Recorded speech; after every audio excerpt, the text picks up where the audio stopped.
Namaste, sir. A question always comes in my mind when I see Bhagavad Gita. It's a book that shows a way to live life, not a dharmic book. And many foreign institutes have Bhagavad Gita as a core source in their management courses. Then why this generation in India do not have much knowledge of Bhagavad Gita? Sir, my question always remains are so far away from Krishna because the image of Krishna is just too close to us. Compared to us, foreigners find it easier to come to the essence of Krishna because they don't have images or stories about Krishna. No Indian wants to know anything more about Krishna. We already know Krishna. Every single person knows 5 or 10 stories about Krishna, and that is all. Why do you need to read the Gita? Why do you need to understand Vedanta? We know those 5 stories. 1, how he was stealing butter. 2, how he was dancing with the gopis. 3rd, the mountain on the little finger. 4th, the great snake in the Jamuna river. Done. Then Sudama. 5 stories you know, and you are fully confident you know Krishna. And beyond that, nobody needs to know anything.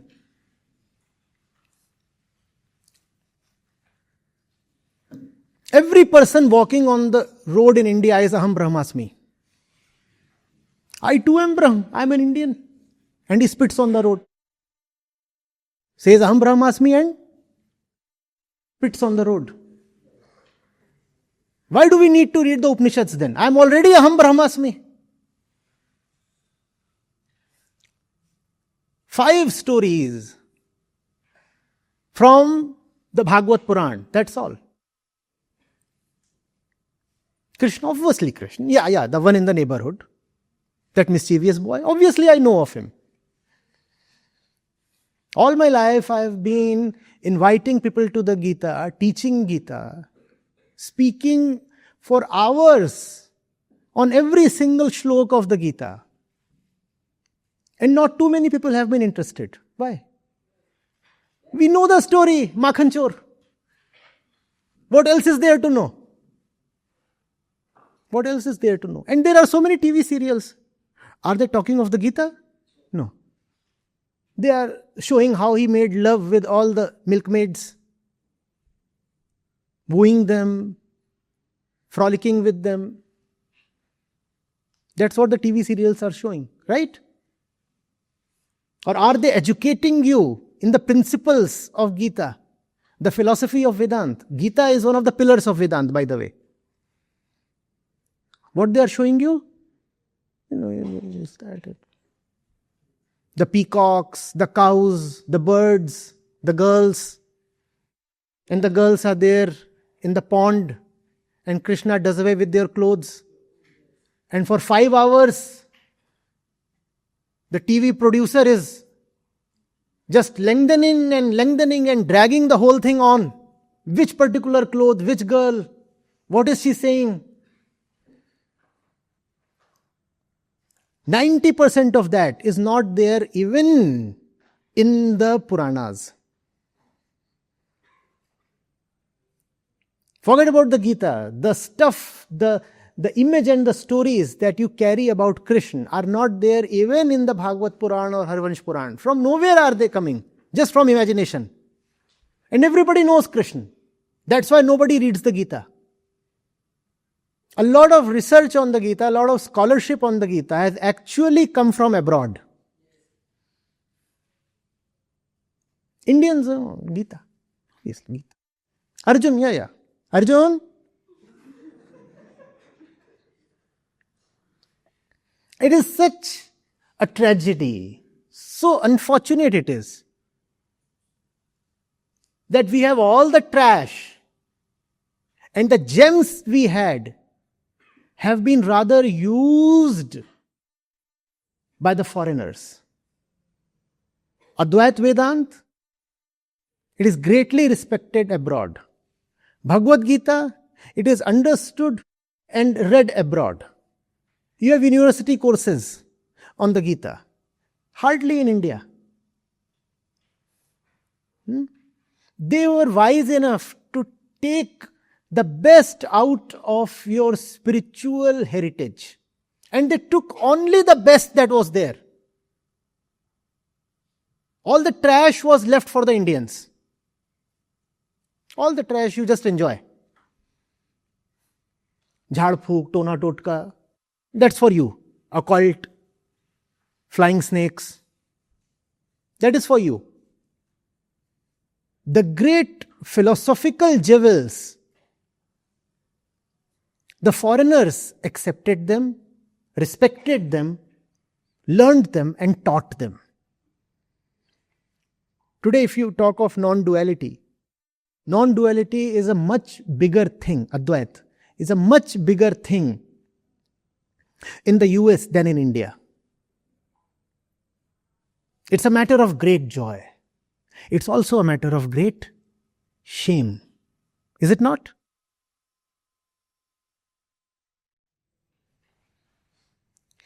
Attend to the valuable things in your heritage and keep the trash aside. And believe me, there is a lot of trash in your spiritual heritage. Let's be honest and acknowledge that. Because if you will not keep the trash aside, you will not be able to value and worship the jewels. Is it possible to worship both? Please tell me. Can you worship the dust and the gems alike? No. In fact, you want to polish the gem so that the dust can be cleared away. Indians have chosen the dust. The West has been able to identify the gems. All the nonsense in the name of religion, Indians have lapped up. All the nonsense, all the riots, all rubbish, all superstition in the name of religion, Indians are very happy with that. And all the great things in your spiritual heritage, all the wonderful philosophies, I'm repeating, the West has happily, smartly accepted that.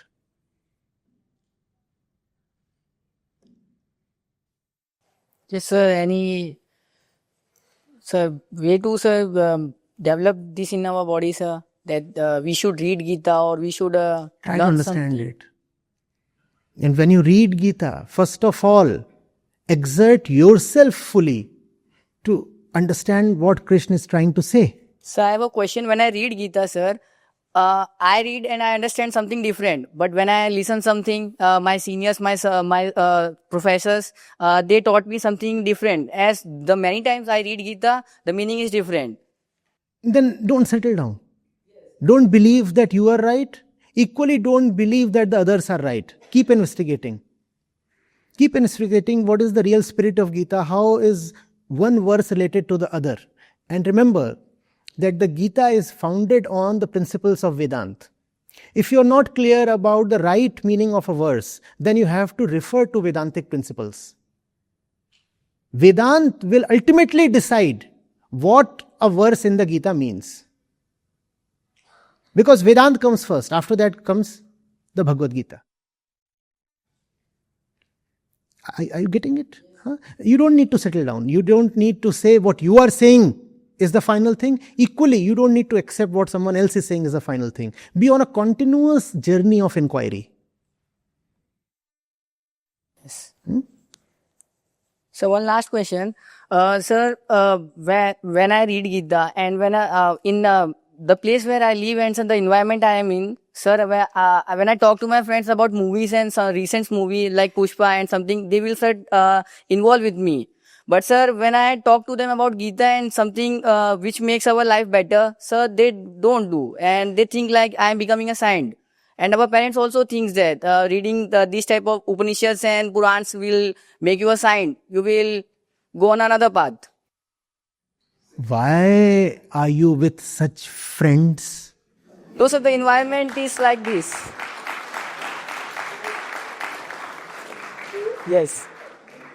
Also, not only friends, actually the environment is like this, sir. You can choose the right elements in your environment. Nobody is helpless. And today, in the age of technology, you can have a virtual environment. Your friends can come from anywhere. Or does your physical neighbor have to be your friend? If he is not worth it, ignore him. Try to help him at first. See whether he listens. But if he is insistent that he wants to talk only about Pushpa, not about Gita, then you say, you keep Pushpa, I keep Gita.